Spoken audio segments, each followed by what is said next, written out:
What's up, guys? My name is JD, and welcome to my review of Haggard. Now, before I get started, this part is recorded in after I did the recording, and I forgot to give a mention to Joe France, who was the director of photography in this film. He just did a real brilliant job, and I feel like his name should get out there. Anyway, enjoy the review. Haggard is a movie directed by Bam Margera, and it stars Ryan Dunn, Jen Revell, Brendan DiCamillo, Bam Margera, Rake Young, and Rab himself, a.k.a. the CKY crew. And it was released on June 24, 2003, with a budget a bit over $550,000. First off, there are no opening titles. The movie just jumps straight into the opening credits. The film opens with Rye, played by Ryan Dunn, at some kind of canyon, just, looking up into the sky with his sunglasses on. My guess is this took a fair bit of time to actually film because it's a sped up video of him just lying there, so he was probably lying there for some time, maybe at least 20 minutes. The opening song is Lose You Tonight, and is performed by him, and it does a really good job at helping set up the tone of the film. I feel between the music and the visuals, we are seeing it is telling you that you're about to watch a film that has a lot of emotion, but is still a comedy, so don't dwell on the drama side of things too much. On a quick side note, I love how the heartogram is used in the opening credits. Just a nice little touch. So we discover a few things in the opening credits about this film. One is that it is set in Westchester. And two, Rye is pissed off about something because he's chucking this little tantrum, smashing TVs and using golf clubs. He's just not having a good day. There are some pretty good shots of Westchester in the opening credits too. So we get past the opening credits, and Ryan is crying on the lawn. It is in this scene that we're also introduced to Valo, played by Bam Margera, and Falcone, played by Brendan DiCamillo. It is through this scene that we discover that Rye is going through a breakup.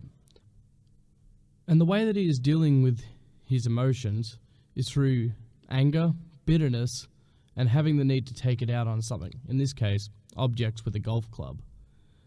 It's a nice camera shot of Valo in the reflection of Ryan's glasses. I don't know if they planned it, but it does add to the visuals. The way he's talking about the breakup actually feels legit. And the way that Valo reacts to the breakup Ryan is going through is how a person on the outside of a breakup usually feels about it. Valo's idea is telling Ryan that his girlfriend sucks is a way of trying to help Ryan get over it and get over her quicker, even though that time is what really heals a breakup. I feel I need to comment on the lighting of this scene because it is really well done. The colour is not too heavy, but it makes it feel like a beautiful day, despite Ryan having the worst day of his life. The lighting in the next scene, on the other hand, when they are walking down the alleyway, it's not. But that's the only lighting problem I have with this entire film, is just that one scene. The way that Falcone talks about Glorin, saying that she's sleeping with everyone in Westchester, is a very common way that people talk about their friends' ex-girlfriends, in the sense that it makes Rye, Valo, and Falcone all relatable characters, because we are seeing how the events of a breakup is dealt with, from 3 points of views. A subplot in the film is Falcone entering the Invention of the Future contest, where the first prize winner wins a mountain bike made of diamonds. Falcone has been working on the reverse microwave, so he'll be occupied with the majority of the film with that. The next scene is Rye in his room, and he's being miserable thinking about Glorin. I like how we actually have a scene in a movie that shows the man thinking about his ex, although I think you would think of him naked in that sort of state of mind. I don't think it was necessary to show it in the film. Wasn't needed and didn't fit with the scene. One Last Time, performed by him, is the song that's playing during this scene. Really helps set the mood of how miserable Rye has actually become with this breakup. But then Rye gets a phone call from Glorin. It's actually Glorin returning the phone call of the ones he had made previously that we do not see on film. In this scene, we're officially introduced to Glorin, played by Jen Revell, and Hellboy, played by Rake Young. From this phone call, you can tell that Glorin has moved on from this relationship with Rye.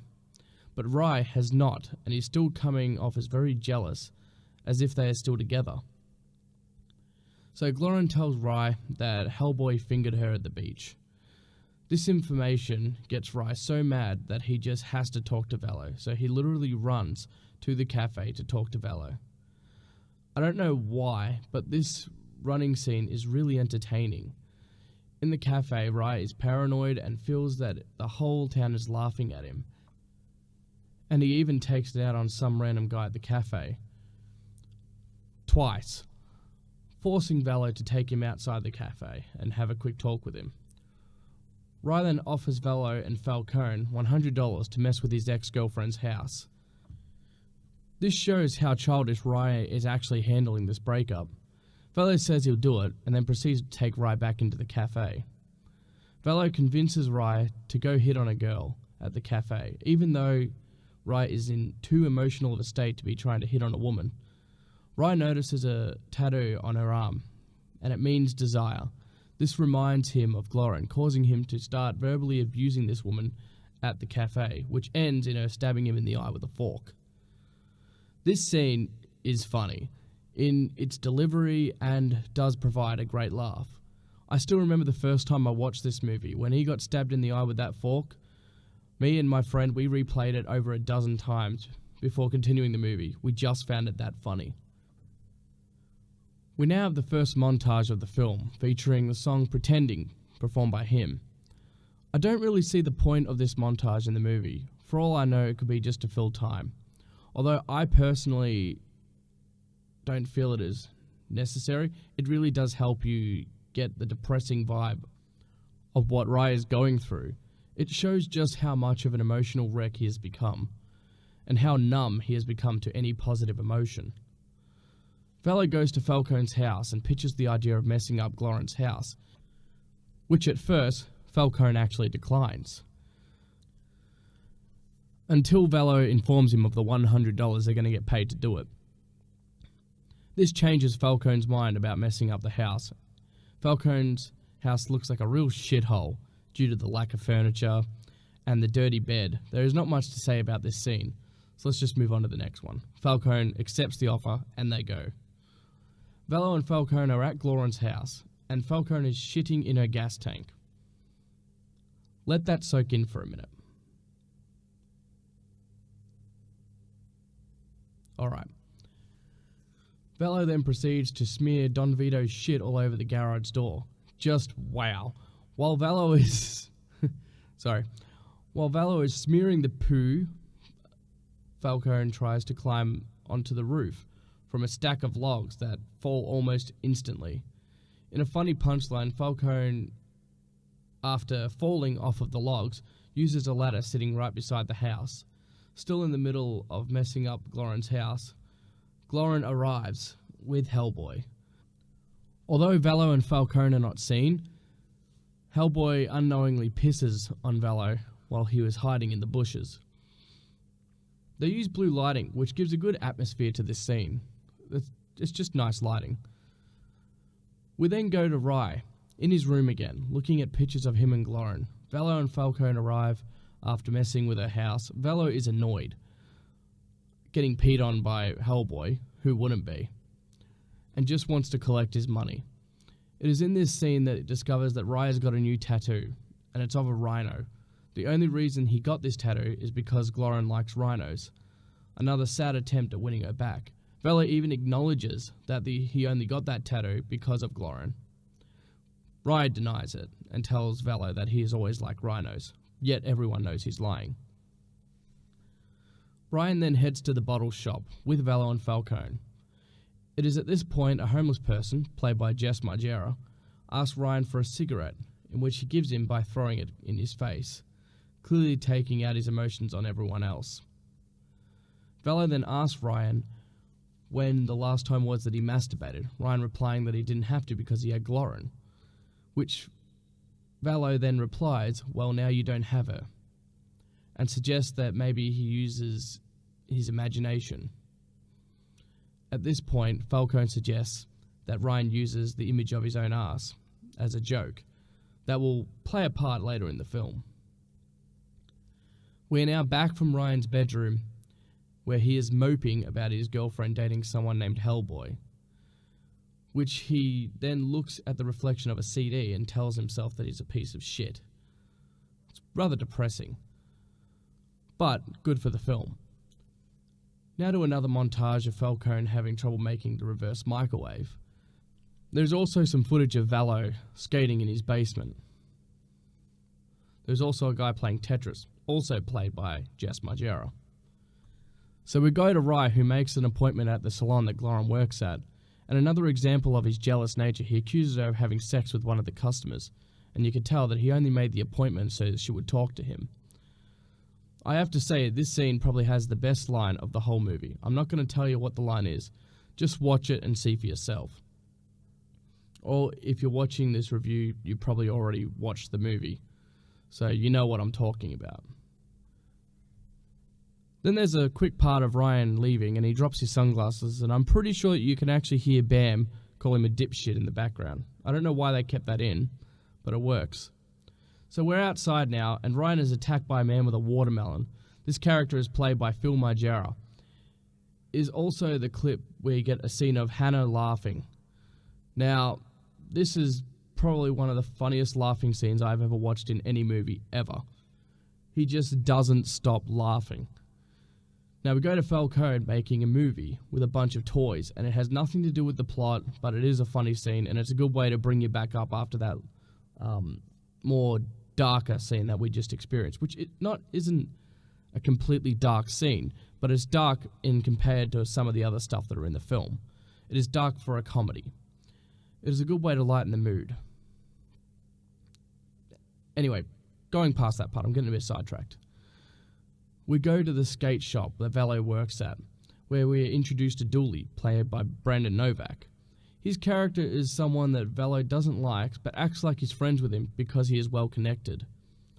They get onto the topic of Ryan and Glorin, and Dooley suggests that Valo talks to Naked Dave, who will give him some advice on what to do about Ryan getting over Glorin. Now we go to Falcone at the train station, where he's picking up his cousin Rab, played by Rab himself. From what I gathered, Rab is not all there. He's a little bit slow in the head. They have a quick conversation about the cat Kiki while riding the bike, which they crash into the bushes. It's just a scene, really. Velo then pays a visit to Naked Dave, played by David DeCurtis. Now, this is rather interesting. The fact that when they could have turned around, they actually blurred his private parts, which adds to the humour, kind of makes it seem a little bit more vulgar. I don't know why, but for some reason it's more disturbing that they blur it.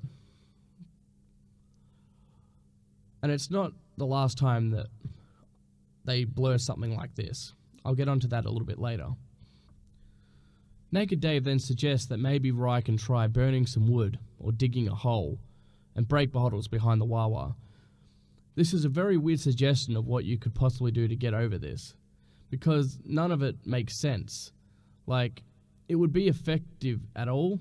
No. Maybe the breaking bottles, but everything else just doesn't make sense, which Valo even acknowledges. So Rab and Falcone are in the car, and Rab tells Falcone about how he got 3 Ds and an F. The funny thing about this is, after the filming, in school, Rab actually got 3 Ds and an F. Rab asks Falcone if Valo still hates him, which we then get a little quick montage of Valo talking about how much he hates Rab. I don't blame him either, because although Rab is entertaining in the movie, if he was a real person, that Rab, I would find him completely annoying, and I would not want to be friends with him. The sound of Rab laughing is actually an audio taken from a clip of Rab when he was about 15 and laughing. And to add on to that, with this little bit of clips that we get, there is actually footage of Rab drunk, and that is real footage that wasn't shot for the film. One where he's doing the inverted keg stand and he tries to drop in. Now we have Ryan walking outside of a bar when he knocks something off of a motorcycle. Then Ryan gets beat up by a bunch of bikers, who then toss him into a dumpster. This begins the skating montage and clips of Valo skating and Ryan moping. Although I enjoy the montages, I feel there's a lot of montages in this film. It would be probably getting kind of old for some people. Some people that maybe don't like montages might be getting sick of them by now. But me personally, I still enjoy them. And also because they got great songs that go behind them. We have this scene of Valo talking to Rye about breaking bottles behind the Wawa. Rye's first attempt to break the bottle is pathetic. It doesn't even break. And eventually he does get into it and he breaks multiple bottles. Where you can actually tell in this scene that he is letting out his emotions because you can feel it every time he throws it. But then he gets caught by a police officer, played by Tony Hawk. Rye then gets arrested. Although Val tries to bail him out by talking to the police officer, it doesn't work and Rye ends up in the police van. Or police car, sorry. He has a conversation with the police officer who happens to be having a divorce going through currently where his wife has been sleeping with someone while he's been on duty. With Hawk being in a similar situation, he goes easy on Ryan, makes him only spend one night in lockup. So after Ryan gets out of jail, Valo pays a visit to his house and does express that he is sorry about putting Ryan in that situation, which got him locked up. But he still tries to lighten the mood a bit, with a glass as half full, by saying that at least he had a lot in common with the police officer and he only got out early in the morning. It is here that we get this ongoing joke about Don Vito and his grapes. Valo tried to take one, despite it being a big bowl of grapes. Vito refuses to let him have one, and it's a simple thing, but it's funny. It is here that Valo then suggests that maybe he wants to go and burn some wood or dig a hole. But Rye declines that offer and says that he's just going to go watch some gay porn with Don Vito, which is a very funny line because Don Vito then freaks out saying that he doesn't watch gay porn. This scene leads to another montage. And this montage started not even 5 minutes after the last one ended. But like I said before, I'm a sucker for a montage. And although it's not fully connected to the story, it still offers bits and pieces to the plot to help the film go. The montage ends with Rye staring at himself in the mirror. Now this is hands down the funniest shock scene of the film. And what I mean by that, it catches you so off guard between what Rye is doing and the music that plays in the background, which by the way is Liber Vita Loca done on gazoos, that you can't help but to laugh. While finishing his business, he falls off the sink and hits his head on a bench. We then have a dream sequence of Rye, Glorin on a train. And it looks like they're gonna do something bad to Ryan, so Glorin offers the leader to spare him if she'll have sex with him. It's a weird dream sequence, so I just want to move on from it. It's the only part of the film I never am fully sold on. But anyway, Don Vito goes into the room and catches Rye with his penis in his hand. And now the funny behind the scenes part of this is he's not actually reacting to Ryan with his genitals in his hand. He's actually reacting to Ryan fingering his own butt. Now another random spot of Falcone playing with toys. This time he's having two toys make sex with each other. And the green one sounds a lot like Arnold Schwarzenegger. That's all I've really got to say about that scene. So Valo visits Ryan again, and he is so sure that Glorin didn't just get fingered, but Hellboy has had sex with her. In which sense, all of us already know this. All of us watching this film.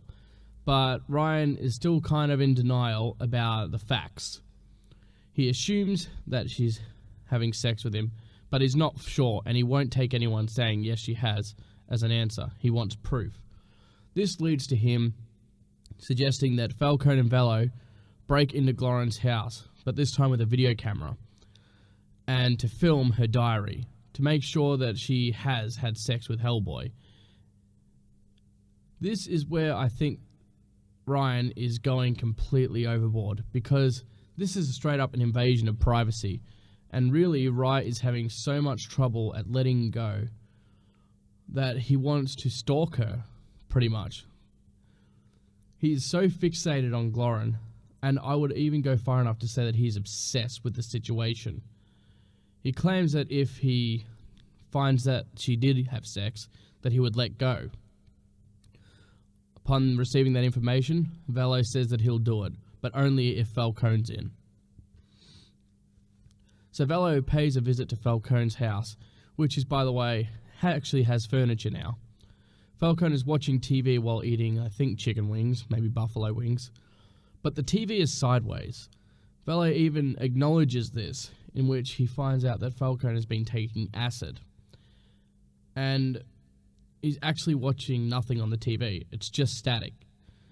Velo then tells Falcone that Rye is going to pay them double if they go back to Glorin's house, but be a little more investigative this time.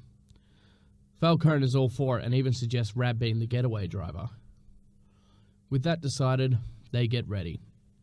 Now we are back on the grape story, and Don Vito is sitting in a bathtub with two topless girls handing him fruit. Now you will notice that one girl has her face turned from the camera the entire scene. She never turns her head to face it. This is because she apparently decided she wanted to become a school teacher and didn't want her face on this film, especially because she's topless. They have a bit of an argument about Vito asking Ryan to hand him some grapes. It's not a very important scene. It's a scene that would have easily been cut. It's just a little funny for, what's going on in that part of the situation. Ryan then calls Glorin and invites her out to dinner. Despite still making stabbings at her verbally through this phone call, she accepts the offer and goes to dinner with him. Now, if you look in the background, there is actually a funny photo behind Rye as a picture. I'm just going to show you. There. Alright, you've looked at it? Okay. It is a little bit of a funny background thing if you're paying attention. Now, moving on to another funny part of Rab in the shower. Why is he wearing a headband? So then we go to the garage to get into the car. The car is wrecked. It looks like the biggest box of shit I've ever seen. Rab comes in and he's wearing the stupidest outfit, and his face is painted like fluorescent yellow, and he has some weird helmet on. It looks like some kind of saucepan or something, or a salad dish. He just looks stupid. Anyway, they get in the car and they head to Glorin's house. So Ryan is at dinner with Glorin and he shows her the tattoo of the rhino that he got. And he tells her that he got it for her, which we already knew this. Then he uses this speech that he planned ahead, obviously, for her, saying that, talking about fishermen and brown leather wallets. It's a weird speech. The point is, he's trying to make it that, the point that he's trying to make about that scene is that although the relationship is old, it still has something to it. In Ryan's mind, this date is going really well. So well that he actually calls Velo to call off the break-in. But no one answers because they're already there. Or at least they're planning on going there. First they go to the Speakeasy. That is the name of the bar that they go to. I forgot to comment on the fact that Falcone has painted black on his eyes. It looks like it was done with permanent marker. There is a guy playing bongo drums. It's the same guy that actually does the laugh earlier in the scene out front of the salon. It's good as a background joke. But yeah, that's basically it. I don't want to reveal too much of that scene. So Ryan and Glorin ride bikes back together to Glorin's house. Ryan is convinced that they are back together, so rides off and goes home with the intention of calling her the next morning. In that very moment, as soon as he's out of frame, she takes off her jeans and puts on a miniskirt. And in this part, Hellboy then pulls up. Now, one thing I've wondered here is, did Ryan see Hellboy pull up? Or did Hellboy even see Ryan? It's not mentioned, but we don't really care. It actually makes me wonder, why did she go on the date with him in the first place? Was it her way of trying to get him to leave her alone? Because if he thinks that they're back together, he's going to keep calling more and more. In fact, she's probably just hit the reset button on his emotions to begin with, because now she has to let him know that they're not back together. Either that, or she's going to try to lead a double life of dating Ryan in the daytime and Hellboy at night. Shortly after Glorin leaves, Falcone and Velo break into the house, where they go through her bags, drawers, dirty laundry. They even find a dildo.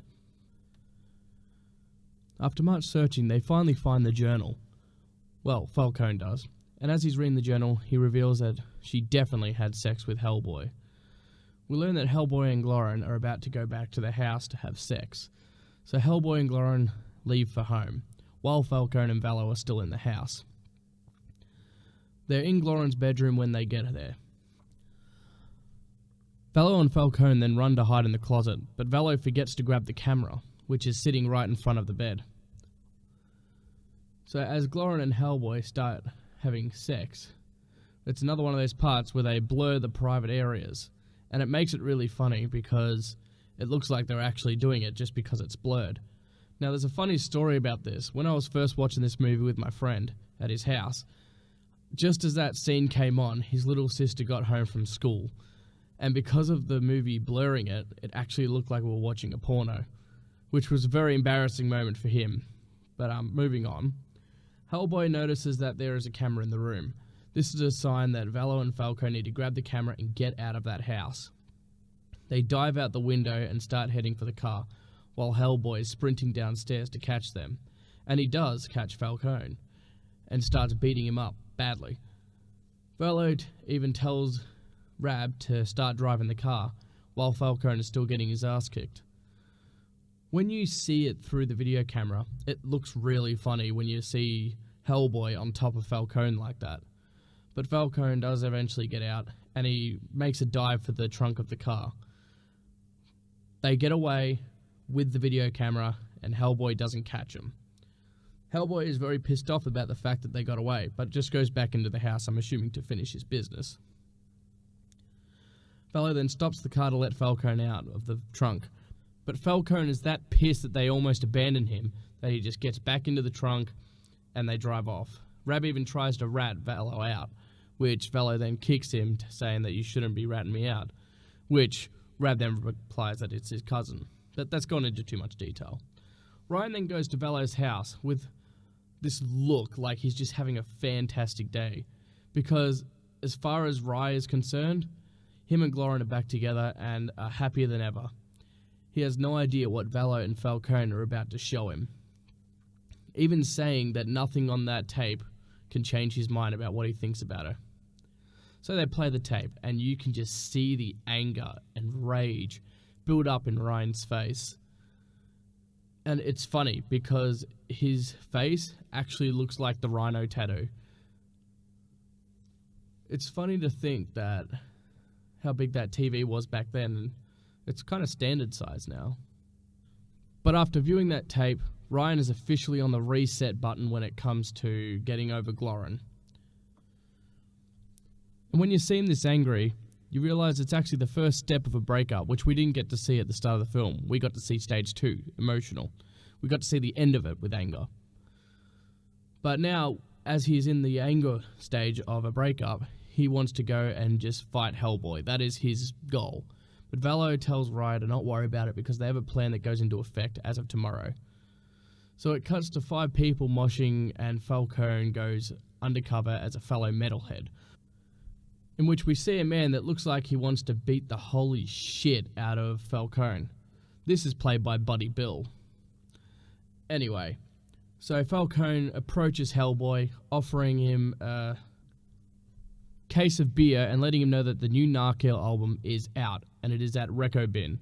But the problem is that the store is already closed, so he has to wait till tomorrow morning to finally hear it. And I love the name of the album, Handicap Handjob. Hellboy takes the beer and goes back to the mosh party. After completing the first part of this mission, they then go to Ryan's house again, where he is, depressed as always, but need to rewind a second. Don Vito enters the door, and we are once again at the final chapter of the grape story, where Valo tries to get a grape, and Don Vito denies him the offer of the grape again, in which then Valo walks on, but as Vito is distracted, Falcone pinches a grape. So they make it to Ryan's room, where he is completely depressed again, but they tell Rye that tomorrow will be a better day, and to go to the phone that he used to call Glorin at, so that she didn't know where he was calling from, and to go there at 11 a.m. Okay, so now we have another montage, and it's Glorin appearing topless again. I don't know why she has to be topless in this bit, but this is probably my favourite montage now, even though before I went down for this review, it was probably my least favourite montage, but it's become my favourite for one particular reason. And I think it's funny how, despite the 15 years I've been watching this movie, I never noticed this. Basically, what happens is you see Ryan, and he's at a nightclub. And then you go to a part where you see Glorin dancing. And I always thought it was pointless just because it looked like two clips spliced together. But I never noticed that it's actually the same nightclub, and you can see Ryan watching her from above while she's grinding with this other guy. Now it's here where Villavallo from him actually makes his first appearance, and only appearance. It's just a split second, and although I like seeing Vello in the movie, it's the most pointless cameo because it does nothing for the story. Although a pointless cameo, it's still really cool to see him. So at another desperate attempt to get over Glorin, Rye actually does the whole thing where he, makes a fire and digs a hole in the woods. Another piece of advice from Naked Dave, proving pointless. We now go to Record Bin, where some kid is trying to sell a CD to the owner. The owner is Cactus, played by Jason Ellis. Jason respectfully declines the offer of buying the CD by chewing up the CD and throwing it at the guy and cursing at him while he runs out of the store, setting up the idea of Cactus is crazy and short-tempered. Cactus then gets on the phone because he has a call from Falcone, pretending to be Hellboy, and he completely rips into Narkill, which happens to be Cactus's favourite band. Falcone lets Cactus know that he's coming into the store, and this was the part to set up Hellboy getting into the store. Now that Hellboy has gone into the store, and Cactus assuming that that's the guy that was on the phone call, he starts to fight Hellboy. And he's beating Hellboy up pretty bad. In fact, it's the only time of the film where I think it hurts Hellboy's character as a tough guy, just seeing how quickly he got floored by Cactus. Hellboy then notices that Vallo, Ryan, and Falcone are outside the store. This causing him to realise that they are the ones involved in what just happened. Extremely furious, he finally makes his way out of Record Bin and begins to chase them down the street. We are treated to probably the most popular song in the film, in the sense of mainstream popularity of the song itself, and it's Freestyler by Bomb Funk MCs. It is funny because I knew the song before I seen the movie, but ever since I seen the movie, I always associate this song with this scene. I think the reason why is because this is hands down one of my most favourite chase scenes ever. Valet sees Dooley and asks him for a skateboard. Dooley, being well connected, makes one phone call and a skater delivers a skateboard to Vallo. The skater is played by Bucky Lasik, a skateboarding legend. I like how the skater gets off the board, and while the skateboard is still moving, Vallo jumps on and rides off. It's just a really cool shot. Ryan then gets hit by a car, which if you look very closely, you can actually see his shoe fly off when it happens. So he gets hit by the car, and the cab driver is played by Brendan DiCamillo, which means that we are in for another funny scene. It is in this cab that Ryan meets Heather, played by his real-life girlfriend, Angie Koturik. I honestly don't even know why Falcone is running still, because Hellboy is clearly not chasing him. He's after Vallo. And I bet he doesn't know that he's after Vallo, but he should definitely know by now that Hellboy is not after him. I need to add that Hellboy actually pushes over an old man and steals his bike, this leading to a chase scene between a bike and a skateboard, and it's really funny to watch. Now, I noticed something when Falcone is running, that first he's in the streets with concrete, floors, buildings, but then all of a sudden he's just tripping and he's rolling down a hill that looks like it's in the woods. I don't know if it was intentional, but it is funny how it's a complete scenery change. So Valet manages to escape Hellboy after he crashes into a bunch of garbage bins. Hellboy is then hit by the cab that Ryan is actually in. The dummy they use in the scene is hilarious because when it is run over, it is so vicious and so obvious that it is not really Rake, which is a good thing because we wouldn't want Rake doing that stunt because obviously he would not survive it. But I think it's funny how obvious that the dummy is. It adds to the charm of the film, makes it feel more like the old CKY videos that you used to watch. So Falcone happens to fall down a hill and lands into an area that just happens to have a bunch of refrigerators, and he needs refrigerators to get the Freon so he can complete his reverse microwave. This chase scene is really loaded with a lot of stuff, obviously because I've talked about a lot of things in just this one little 6 minutes of footage. But alright, here we go, another montage. We see that Ryan has finally found happiness again, through Heather. It makes the audience feel happy to know that Ryan is actually enjoying life. And the chemistry between him and Heather is so good because of the fact that they are really, dating. It just adds to making it more believable as them as a couple in the film. And it's got that new puppy love sort of vibe to it, which also is pretty heartwarming to see. So now we're at the invention of the future contest. And there are 3 inventors to compete against. First, there's the his or her sex machine. Then there's the garbage juicer, which, by the way, is not the last time you'll be hearing about that. And, of course, the reverse microwave. The winner of the competition gets a mountain bike made of diamonds, which I mentioned earlier in the review. Falcone wins the competition, which means that he gets the mountain bike made of diamonds, which then a bunch of paparazzi come and start taking a bunch of photos. They make it really dramatic with the win. But Valo meets a girl at this competition who he lies to and says that he's actually involved with the invention, but he stays away from the fame, so Falcone could have it. But we all know it's a lie. And a little bit of funny trivia in this bit. The woman Beth is actually played by Missy Roadstein, I think her name was, and she actually became Bam's first wife, so Missy Margera, which she's not anymore, obviously. So we go to the nightclub where Narkill is playing. Now, this is the first time we get to see Narkill in Haggard. Deco plays the vocalist, and the CKY crew play the rest of the band on the instruments. So Valo meets up with Ryan, and Ryan introduces Valo to Heather, which then Valo pulls Rye to the side and asks him if he's really over Glorin. Rye, saying that he is then met by Glorin, who says that because of what happened to Hellboy, she's ready to try patch things up and get back together with him. And in what is such a satisfying line, Rye tells Glorin to fuck off. And you believe that he really has truly moved on. But it's kind of funny how it's switched, because now Glorin's trying to get back together with Rye when Rye has got someone else in his life now and doesn't feel the need to have Glorin. So, on a side note, it feels like he's really learnt from his past relationships.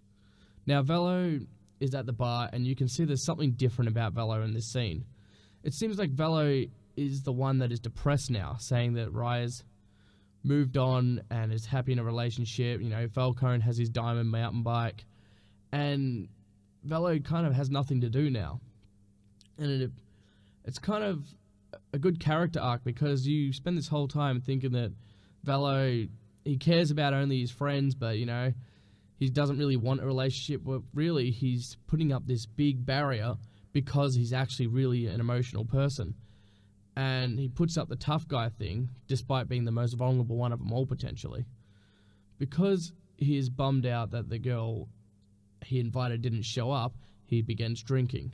Turns out the girl was there, and they decide to leave the club. He lets Ryan know, and he heads off with Ali, played by Olivia Hammond. Glorin then decides to take off with this other girl, who it turns out to be the one that stabbed Ryan in the eye with a fork. Now we get our final montage of the movie. The song is Beautiful, played by him. The name of the song is Beautiful, just in case you're getting confused there. This montage is just clips of the 3 main characters getting it on with the other people. Glorin with the woman from the coffee shop, Valo with Ali, and Rye with Heather. And the unique lighting in all 3 of these scenes are really cool, and I like how they're different lightings for each clip. It is here that we discover that Ali is actually the little sister of Hellboy, who is still battered and bruised from being hit by the car, and he is on crutches. Hellboy then chases Valo, but Valo escapes by diving out the window. We then go to Falcone laughing at Valo because of the fact that he ended up with Hellboy's sister. Valo realizes that he couldn't be with the girl because between the stuff that him and Hellboy have gone through, it just wouldn't work. Falcone then suggests that they go down to the bakery because Falcone says that he needs to eat this off. So they head to the bakery, leaving out of frame, and that is the end of the film. Now, this is easily the most effort I put into any film review I've ever done. I spent hours researching the movie. Well, that was a lot of work, and I found it was really easy to do just because of how much I passionately love this film. It is hands down one of my most favourite films of all time. I find it extremely rewatchable, and we're currently in August, and I've already watched it 4 times, the last one being for this review. This movie easily gets a 10 out of 10, because although it has flaws, they're all minor flaws, and it caters to exactly what I want in a movie personally. To me, this movie is almost untouchable. So if you're a fan of the CKY crew, watch this movie. You have to buy it. And you can find it on eBay, maybe Amazon. And if you can also find it on YouTube, but I would prefer you go out and buy the film because it is worth the purchase. It is worth having in your collection. And if you're going through a breakup, this is a movie that you should watch because it does help you get through it, because especially if you're acting the way that Rye is, it might help open your eyes, because it did for me when I was going through one of my breakups. It was the first breakup I had ever experienced, and I had watched the film just before it happened, and it really helped me get through it. This is truly a once-in-a-lifetime film. You will never see another movie like this. And I'm not saying this is a movie for everybody, because it's not. So that's my opinion and my walkthrough of Haggard. Now go out and watch the damn movie. JD out.